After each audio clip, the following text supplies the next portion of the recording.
Welcome to Integrity Matters by Turnitin. My name is Chooks. I am going to be the host for today's session. And with me in the studio today is Ingrid Lee of Victoria Uni. Ingrid, can you tell us a bit about your academic background, your work at VU, and your focus area as an educator and a researcher?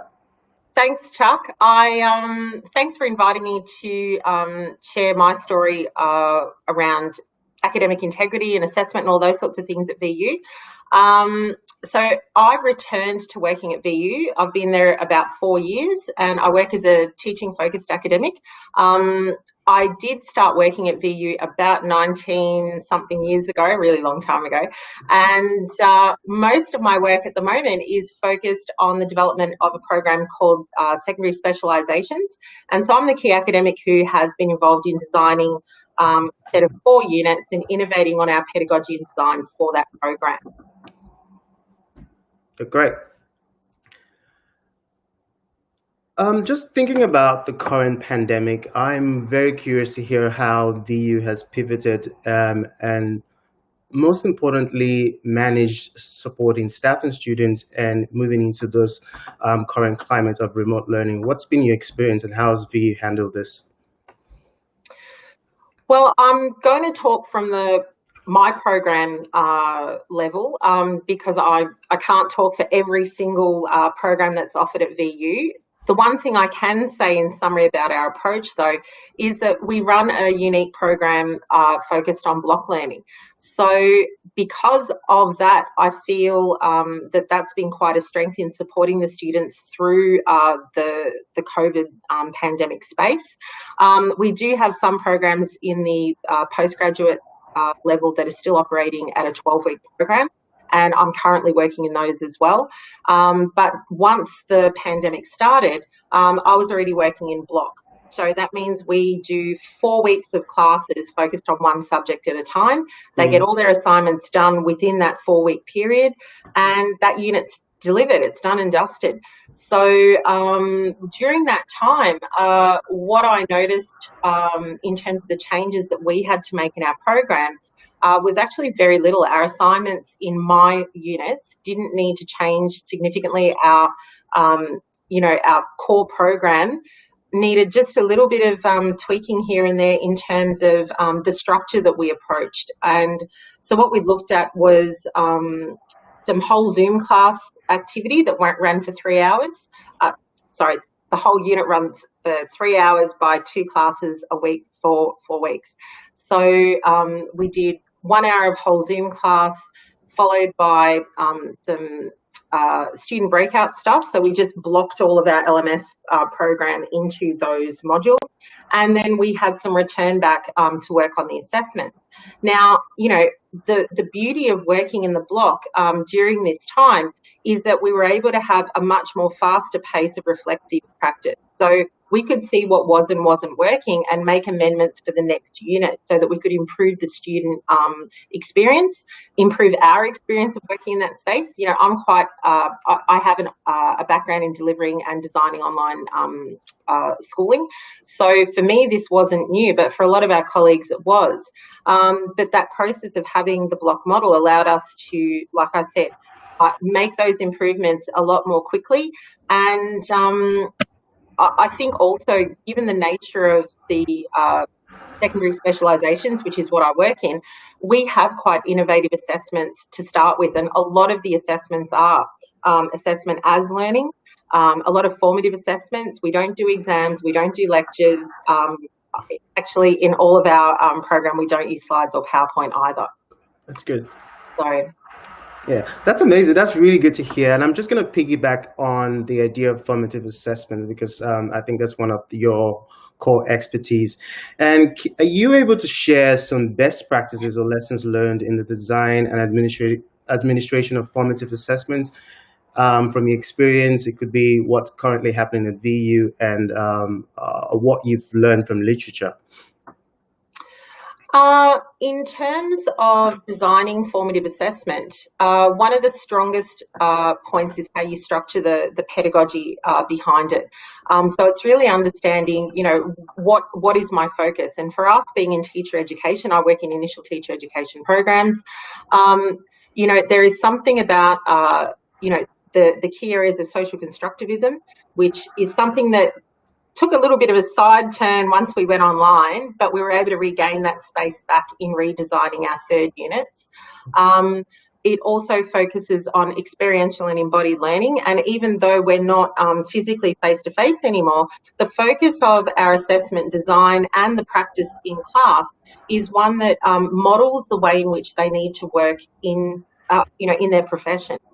So, for example, just in the current unit that we've been working in, focused on assessment and reporting, we've listened to and communicated with current practicing school teachers and, consultants who work in space, as well as, myself being an academic and our team, and looked at ways of, that intersection of practice that not only builds the knowledge and the skill set of the students, but it's also directly informed by the teachers who are working in our program. And so another key area is that all of our assessments are recorded. We make pre-recordings because there are many people delivering our units across the undergraduate and postgraduate space. So to have key consistency of the message of what's expected is really important. That includes going through what's expected in the assignment, giving some support examples, going through the rubric of what we're looking for as well, and having really strong moderation processes that are consistently delivered as well, so that everyone knows what's expected. I think an important element to good assessment design is transparency, and transparency to the student and to the staff that you're working with, and that no one is hidden in, within a curriculum space. And, the consistency is what students want, the stability of knowing what's expected regardless of which teacher's classroom you're going into, because the one message is clearly being outputted. So that in itself, it's the practice we preach to our students and say, research supports this.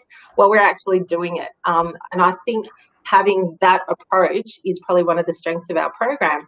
And we noticed that during the COVID pandemic, academically, our students were actually doing better. Maybe because they were forced to turn up to class because, they've got nowhere else to go. But the supports were there as well. One of the approaches that I redesigned for this unit was that the before class activities that students did directly informed the in-class practices that were collaborative. So we're bringing back that social constructivist approach to problem solving, the practices they were looking at regarding assessment and reporting. And then that directly linked into an in-class based assessment. For this whole unit, we tried to have every assessment done within the class time. And the reason being is that we wanted to really exemplify the way that formative assessment can be done in school, because there's one thing to talk about it theoretically, but there's another thing to actually understand how it works. And one of the biggest findings out of that for the students, we talk about risk-taking, and, a lot of my research is in creativity or creative pedagogies, and, that ability to be agile and reflexive and flexible and be willing to be a beginner again. They are all the key skills that helped guide teachers through things like the COVID pandemic. And so when we're asking, when we're espousing that this is really important stuff and this is the way you need to practice in schools, well, until you've actually done it yourself and realised how hard it is to take risks and how it feels being in that liminal space of, not necessarily confusion, but sometimes frustration.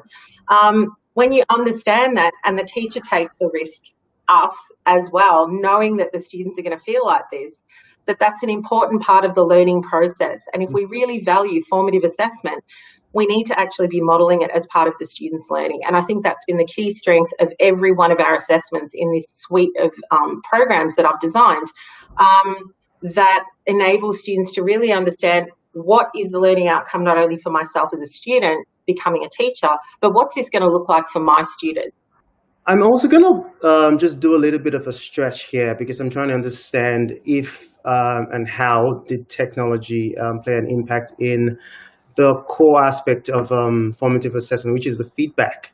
So from your experience, how has technology played a part in not just supporting or informing learning for students, but also ensuring they have a really good experience? Because we're all about learner experience at higher ed.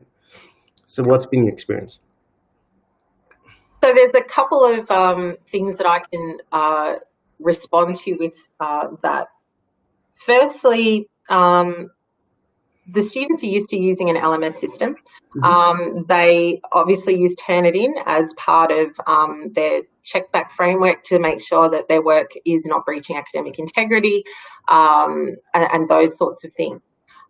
In terms of working in an online-only space, I would say that the initial approaches that we had, while we were trying to find our feet, and the students were trying to find their feet in a space that they weren't necessarily keen on learning in, was the use of the Zoom breakouts. Now, when we're giving feedback to students, the problem is too often it's summative. It's at the end, of the assignment. And so this is why we had the approach of redesigning this unit, where the assessment was part of the learning.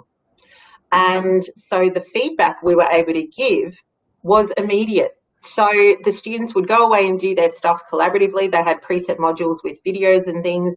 They'd complete that work, and then we would come into the Zoom breakouts and start working with the students and having those conversations like we used to face-to-face. They'd be in the table groups.